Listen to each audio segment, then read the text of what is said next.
What's the one thing you wish everyone knew about rope bondage? I'm here with Victor Salmon from VictorSalmon.com, and I'm Kathy Bartoli from theintimacydojo.com. And Victor, what is the one thing that you wish everyone knew about rope bondage?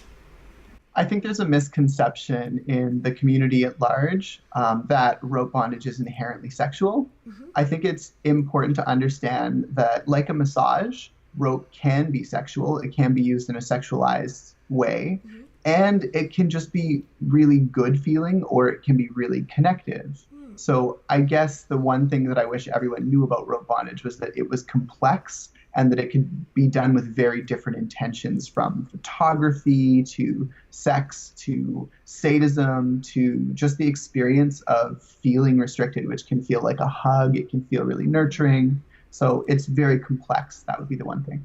Wow, that's a great way to start this, because I think a lot of society, like, they've heard a little bit about 50 Shades, or they read the book, or they've seen a little bit on TV, and they're like, oh, I should tie my partner up, but I don't want to hurt them, and like, how do I do this? More with a very sexual focus on it.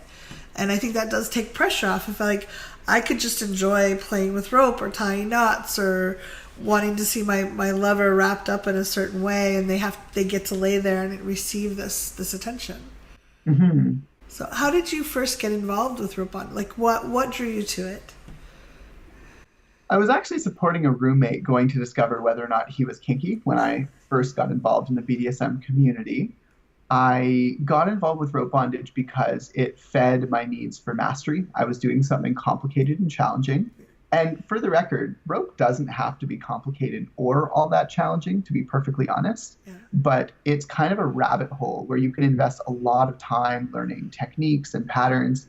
At the end of the day, I think after being in this lifestyle for 6, 7 years, what stands out to me most about rope is its ability to be connective. I think that's why I do it now rather than why I got involved, which was more about demonstrating I was really good at a thing. Yeah. Yeah, and I'm not particularly kinky, and I've done a little bit more they want to practice on a body. But I know some people are very into, like, very expensive ropes and the right kind and these particular knots that they had to learn. And you're right, if you just wanted to play with it, you don't necessarily have to go down that rabbit hole. I think the most important thing is safety. So long as you know the basics, you've gotten some education about it, you're pretty confident, like, you know that you're not going to hurt your partner, then I would say, yeah, you can pretty much do whatever you want that is safe. Yeah. So some of the people listening won't be at ConvergeCon, where you're giving this class of pleasure bound, what you need to know about rope bondage. What are a couple things they should know? Like, if they want to be safe, they want to make sure they don't harm their partner or get stuck somehow. What would you recommend? It's hard to condense into 2 minutes, but people could try and look for a YouTube video that talks about safety. There's a lot of rope education online, but also you can look at, like, impingement points, like tying on the insides of joints versus, like, binding two hands together, tying around the outside. So things like that, like being aware of where nerves are placed in the body, like if you're tying around the arms, being really mindful of radial nerves, and having a person who's being tied who knows what it feels like when they're experiencing nerve pain versus discomfort around, say, circulation or muscle fatigue. Mm-hmm. So understanding the difference in sensation for yourself as a person being tied, and then being extremely mindful of the consequences potentially as a person tying someone else. So long as people are sort of savvy about some of the basics about rope safety, and they're confident that with their skill set, they're not tying beyond their ability to be safe, because it doesn't take a lot to learn to do a single column tie around someone's hands. That's pretty straightforward. There are potentially dangers with it, but once you've looked online and you've got a pretty good idea of how to tie a single column, like, depending on what you do after you finish the tie, it's pretty hard for that to go wrong, in my opinion. But that's not a guarantee it won't. If you're just tying that, like, within your skill set, then you don't necessarily need to have a huge body of knowledge. You can still have a lot of fun with that. There are also things you can do, like you can slip your partner's hands and arms in a pillowcase and have them lie on the pillowcase, and they can experience restriction without all of the risks associated with over-the-arm rope bondage. Yeah, no, that makes a lot of sense. And for any kind of bondage, again, not particularly kinky, but I've seen that people recommend always having a pair of scissors, the kind of scissors you can cut without cutting a human, the surgical scissors or whatever. Yeah, and there are also line cutters as well that will essentially be rounded, and then the blade will be on the inside of the arch. So you can just like you would cut like a fishing line, same sort of idea. There are line cutters you can get for rope.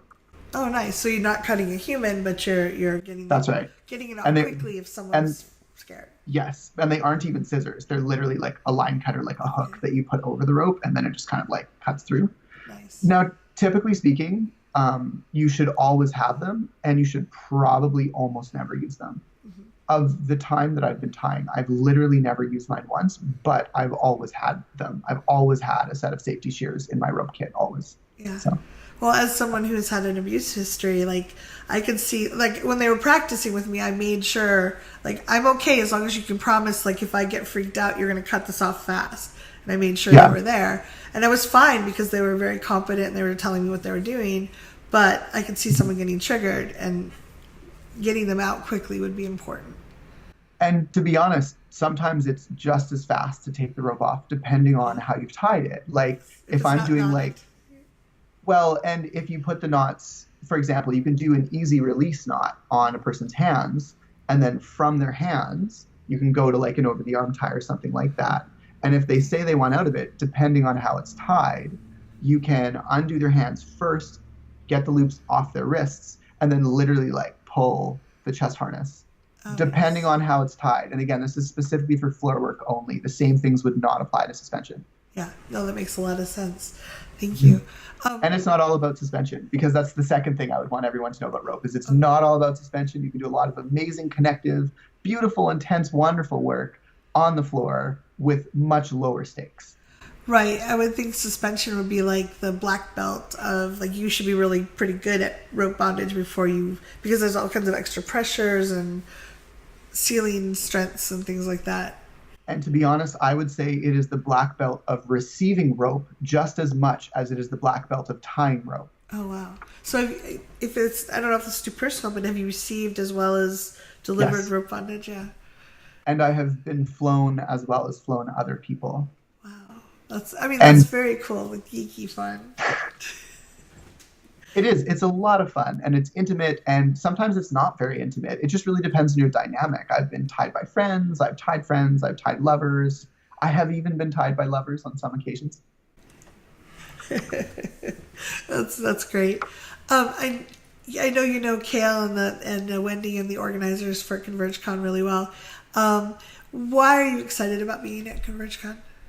This may be a controversial opinion, but I hear Gary the dog might be there. Yes, and Gary's storable. It's a very small dog, and people are nervous. Seriously, like Gary the Chiweenie might be my favorite non-human in the world, but don't tell my chinchilla I said I that. know, I promise, I promise. So, besides Gary the dog, if someone was maybe not a dog lover and interested in ConvergeCon, why should Oh they show up? yes. Having the amazing plethora of educators and the variety of subjects offered, a lot of cons are very specific about, for example, I participate in helping run West Coast Bound, and West Coast Bound is a BDSM convention that happens every year, and it's focused on BDSM. Right. And there's a lot of variety within what we teach about BDSM, but it's still about BDSM.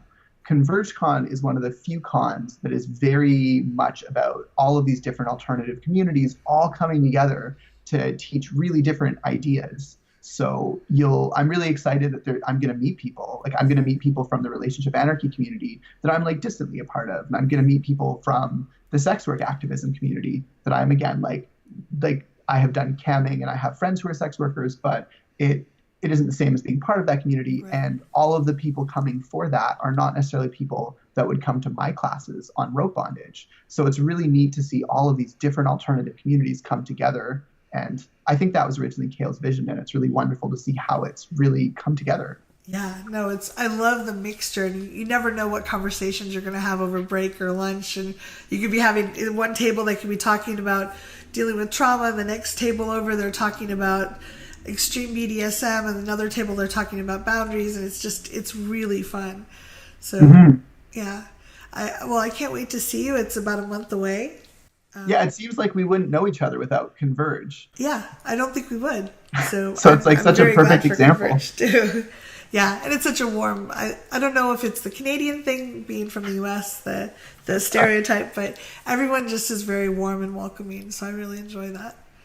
So yeah, so Awesome. we will see you in a month. If you're watching this video and you have questions or comments, please leave them below. I'll get them to Victor, and maybe he'll come back and we'll do another video answering Yeah. them. So thanks very much, Victor. Bye.